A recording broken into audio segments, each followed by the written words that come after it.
Welcome to Pennsylvania Newsmakers, and as always, thanks for watching. Well, the state of the economy, let's get the view from the business community, but first, the other big stories of the week. As they say, let's get to it. Welcome to the fast-paced and unrehearsed weekly discussion featuring the leaders who help shape your world. Join us as we address the issues that impact you each and every day. This is Pennsylvania Newsmakers, and now, here's your host, Terry Madonna. Well, we have a bunch of big stories to talk about dealing with the Pennsylvania budget and Pennsylvania politics. Joining me to do that, as often is the case, is Tom Lehman. He's the Capitol reporter for WGAL, and Stephen Caruso. He's the Capitol reporter for Spotlight PA. All right, Stephen, let's start with you. When we have budget surpluses, we can't get the budget done on time. When we have budget deficits, we can't get the state budget done on time. Now, as we tape this, the fact of the matter is the budget has not yet been totally resolved. What has been resolved in the state budget? Not a whole lot. Look, it's supposed to be done June 30th. They're still negotiating. There's a lot of extra money on the table, $2.2 billion in stimulus money. There's $6 billion in surplus. But as you said, everyone's just kind of fighting over priorities. How much money do we put in education? How much money do we put in childcare? How much money do we put into the environment? And then also there's a lot of policy trades to get done in the budget. So we're just kind of waiting to see how everything develops. Yeah, but there's one aspect of having to do with the University of Pittsburgh funding and fetal tissue. What's that about? So the University of Pittsburgh gets money, along with Penn State, some of the other universities, from the state every year. They use it to subsidize tuition, but Pitt has done some fetal tissue research in past years. So this is kind of like stem cell research. You can use it to treat Alzheimer's. But pro-life advocates have been very frustrated with this. They've pointed to just some, some studies that were done. And there has been an internal study that said Pitt did everything right, but that's held up the budget because it takes a certain amount of votes to get there, and they haven't been able to get them. Are you frustrated covering this a little bit, just a tad? I don't know if I'd say that I'm frustrated. I think a lot of the rank and file lawmakers are very frustrated because they were hoping this would be resolved. They were hoping they could go back to their families and go on vacation. But, this fetal tissue issue has really slowed things down. And I know talking to a number of rank and file people, including, some of the ones on the Democratic side, even, they're all very frustrated. So if I understand this, the issue with education, and we're talking about basic education, K through 12, and then we have higher ed, not just the state-relateds, which Stephen referred to, but the state-owned universities.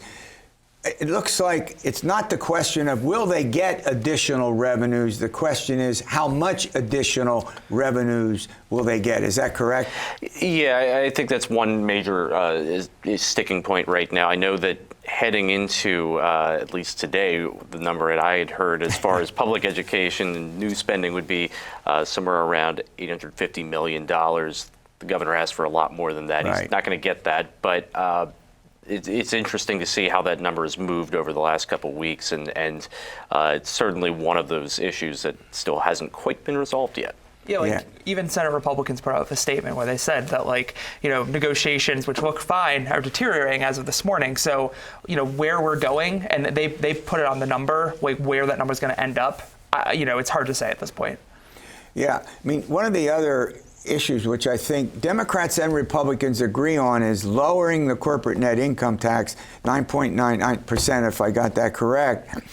And it's the question of how much it should be lowered and how it should be lowered over time. Is that correct? I think there's been some disagreement, I guess, between some lawmakers and the Wolf administration over how exactly to do all of that. I know that was something that had been discussed, too, I think, as some of the budget negotiations were going on. But it's definitely been an issue for a while. Go ahead. Another big part of it's going to be also you could do a cut, but then also do you have these add backs? Do you also try to have combined reporting? Do you add these things to try and get rid of loopholes? And the business community is saying, if you're going to do a cut, do a cut. Don't do a cut and then have us pay it back by making us have to do a different way of reporting our income, so we end up paying more money overall. And I think how exactly to settle all that is what's really being discussed a lot as well. What I hear, Stephen, is that it won't affect this right now for a couple of weeks, the state's ability to pay its bills. So, if you're on the receiving end of money that you would receive from the state, that won't be affected for some time. Is that correct? Yeah, that's correct. I mean, if you're a state employee, you're still getting your salary, unemployment compensation payments are still going to be paid. The things that won't be paid are maybe just like tax credits, grants, and school districts can start running into problems if we get to September. But at this point, it's still July. Everyone sounds like they're still talking, and I haven't heard anything that indicates we'll still be negotiating this in September. Yeah, all right. Well, let's run to a break. When we come back, I want to talk about the Pennsylvania governor's race. We have an interesting development in the race between State Senator Doug Mastriano and, of course, the Attorney General Josh Shapiro, who are both their respective party nominees for governor. We'll get to that after these words. This broadcast of Pennsylvania Newsmakers is presented by the Pennsylvania Chamber of Business and Industry, the statewide voice of business, and by the Pennsylvania State Education Association, bringing the power of a great education to our schools, our students, and our communities.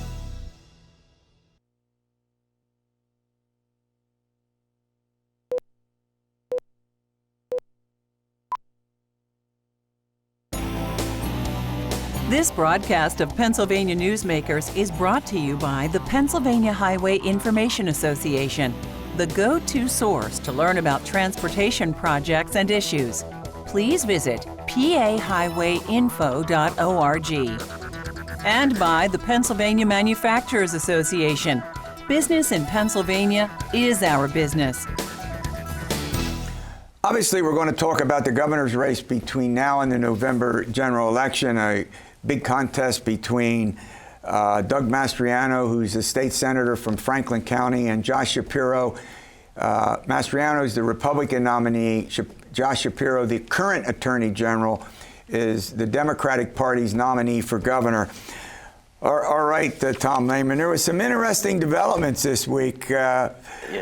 I can't say we haven't seen this before because we saw it during the Republican primary. It involves Doug Mastriano. What's the story? Sure. What was interesting is this week you had 9 current and former Republican officials who all came out and they said, listen, we are going to endorse Josh Shapiro. We are not going to stick with our party's nominee for governor. And the reasoning is that they think Doug Mastriano is too extreme. He's too far to the right. They don't think he's going to be able to build a coalition. They also think that Josh Shapiro has a plan they think that will work and benefit Pennsylvania. But it's an interesting break to see Republicans, who you would think would endorse a Republican, endorsing somebody else. Well, Stephen, as you know, during the primary, some well-respected establishment party leaders, there were 9 Republicans seeking the nomination, if you remember, and they said, well, hold on a minute. Maybe some of you candidates, they can't get off the ballot, but ought to officially drop out and support another candidate in order to deny Mastriano the nomination because he had a lead going into the polls. So this is, quote, the Republican establishment, I'll put it this way, is not very happy with Senator Mastriano. Is that putting it mildly? Yeah, look, I think that there definitely were a lot of skeptics. That you wouldn't have a 9-person race with a lot of people staying into the last minute unless they thought, like, I'm the right guy, I can win, I'm better than Doug Mastriano to win. But, I think at the same time, like Senator Kim Ward, the majority leader, she had a meeting with Doug Mastriano soon after the primary. I think some people in the establishment, there are some who might come out and say we oppose him, like Senator Jubileer, who's a longtime person, Charlie Dent, a longtime congressperson. I imagine behind the scenes there's also probably a lot of conversations of how can we work with this guy? He's our nominee. You kind of saw that with Trump. People come back to their candidate when they think the race is at stake. And, so I'd be curious if more names get added to Shapiro's list. But, this is definitely a trend to watch. Well, the problem, I think, that it's just that Mastriano still hasn't given up on widespread corruption, believing that Trump carried the state of Pennsylvania, wants an investigation into all of that. But it seemed to me this past week he started to mention the economy a bit more and some other issues which I think Republicans have said move beyond the past presidential election. It's time to move on. Right, and I think you've seen him begin to try and broaden his message. Certainly after Roe v. Wade was overturned, we saw him immediately try to pivot the discussion not on abortion, but on the economy. And just this week, we've seen that continue. He's been trying to link Josh Shapiro to Joe Biden and say, you're going to get more of this, you're going to get more inflation, you're going to get more of high gas prices if you elect Josh Shapiro. That sounds like a Republican message being used all over the country, doesn't it? Oh, absolutely. I mean, I've had some Democrats, privately be like, yeah, look, like we have a lot of hopes, but also it's going to be really hard if it's still $5 gas in November. So, if it'll be effective, I don't know. And Democrats have also been leaning into those culture war issues. Josh Shapiro's campaign is running a ton of ads. They're just focused on abortion. The fact that Mastriano has said it's his top priority to get rid of abortion in Pennsylvania, to ban it. And Shapiro wants to run against Mastriano. He ran commercials in the primary, right? Exactly, yeah. I mean, and polling so far has shown it kind of a close race. I think people may not know who Doug Mastriano is. Obviously, we're going to kind of have a whole test of this theory of the case in the coming months. Well, look, I want to thank both of you for coming in. All right, coming up, we're going to talk about the state of the economy. We're going to get the view from the business community after these words. This broadcast of Pennsylvania Newsmakers is brought to you by Cross-State Credit Union Association. Credit unions, where people are worth more than money. To find a credit union that is right for you, go to ibelong.org. And by the Energy Association of Pennsylvania, Pennsylvania's energy information source.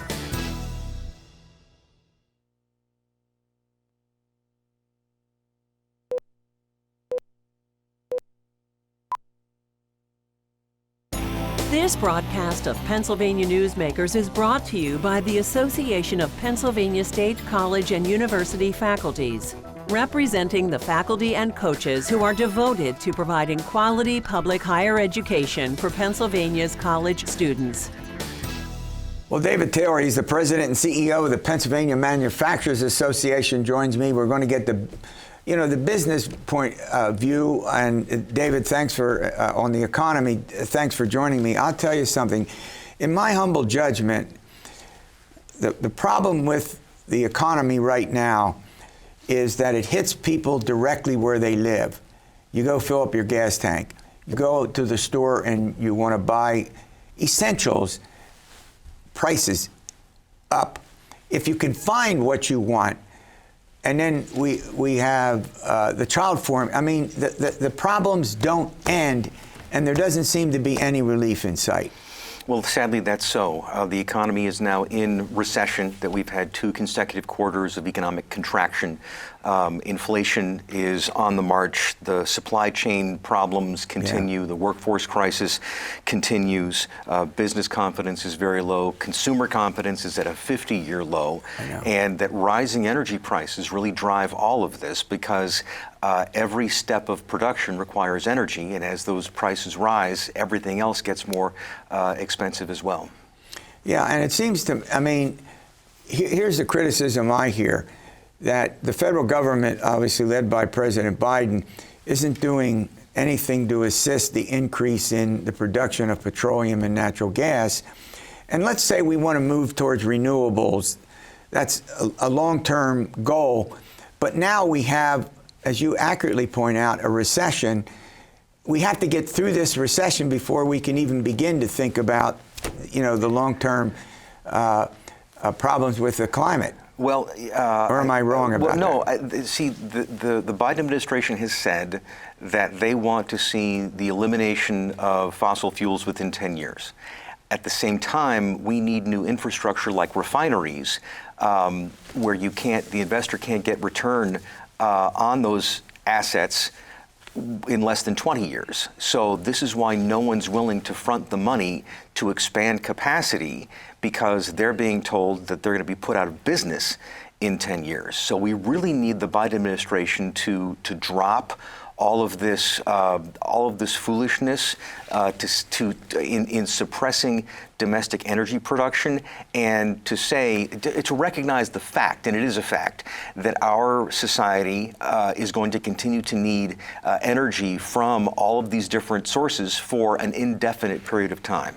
And is the view of the business community is that the total solution, or are there other things that the business community and the government should be doing together? Well, I mean, inflation is caused by too many dollars chasing too few goods. So we need to do everything necessary to expand production of goods and services, to reduce the baseline costs of creating and keeping jobs, but we also need to stop stimulating the economy. And so the idea of, $2,000 per household rebate checks or $250 per vehicle, checks, like these things are deeply counterproductive. We need to throttle back, stop all of that stimulation, and allow the prices and goods to recalibrate. That's how we beat inflation. Well, the Federal Reserve is obviously by raising the rediscount rate, is trying to slow down that aspect of the economy, good or bad? Well, I mean, it's necessary. So it's neither good or bad. It's going to make it harder to borrow money, more expensive to get a mortgage for a home or for a car loan. But these things are necessary to try to stop inflation, which of course is a thief that robs from everyone. Yeah. All right, we're going to run to a break. When we come back, I want David to talk about something called Reggie. He'll explain what that is and why in the business community, why it's important to the business community. I think you would argue to everybody. Back in a moment. This broadcast of Pennsylvania Newsmakers is brought to you by the Pennsylvania Medical Society. Inspired physicians committed to the good health of Pennsylvanians and the advancement of the practice of medicine.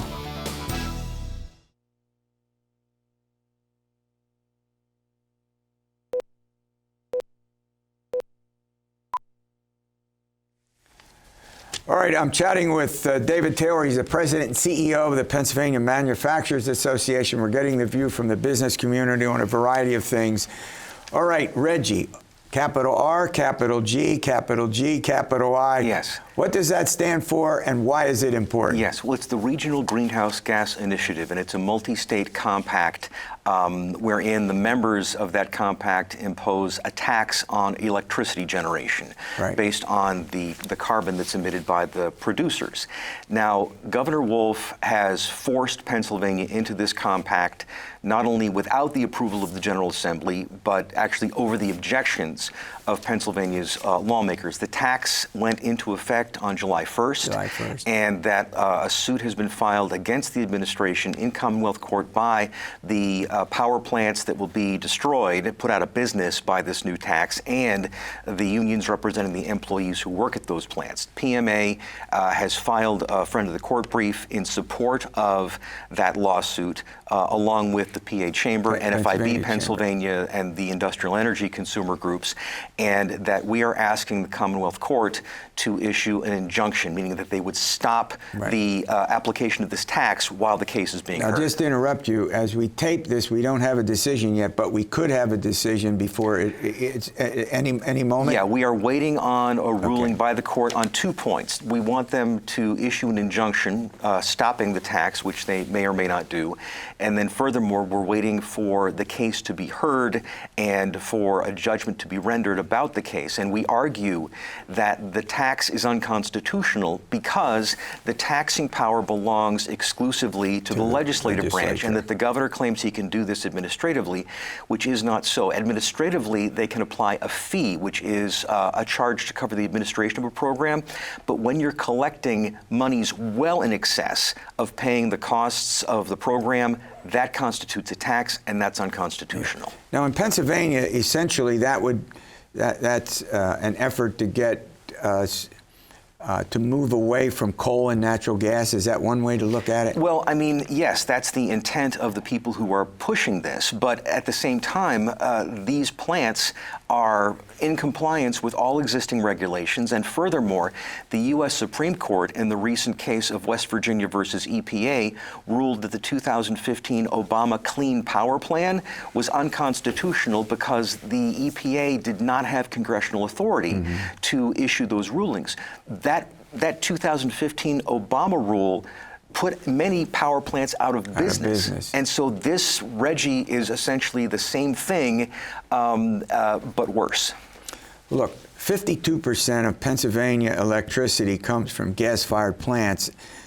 only about 10% from coal. What would replace that?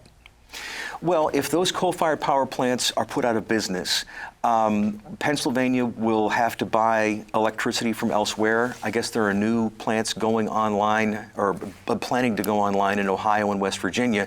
Of course, in Ohio and West Virginia, they don't have the same ozone attainment standards that Pennsylvania does. And so a Penn State study showed that if RGGI goes through and Pennsylvania's power plants are destroyed, that the new plants that in Ohio and West Virginia, Pennsylvania will re-import 96% of the emissions that would be reduced by killing off our plants. It's a lose-lose-lose proposition. So your point is if it's not done here, it'll be done somewhere else and we'll just be purchasing it from somewhere else. Is that correct? Is that your basic correct. point?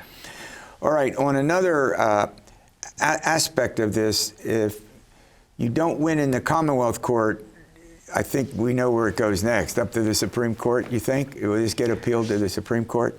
Well, or are we too far moving ahead? I don't want to get ahead of myself with all that, predicting what the courts would do. But again, we believe that it's very clear on the facts. The governor does not have the power to institute a tax, and that this electricity tax is clearly unconstitutional. All right, before I let you go, I ask you, you heard our discussion of the Pennsylvania budget, and as I said, too much money, it's not done on time, too little money, and it's not done on time.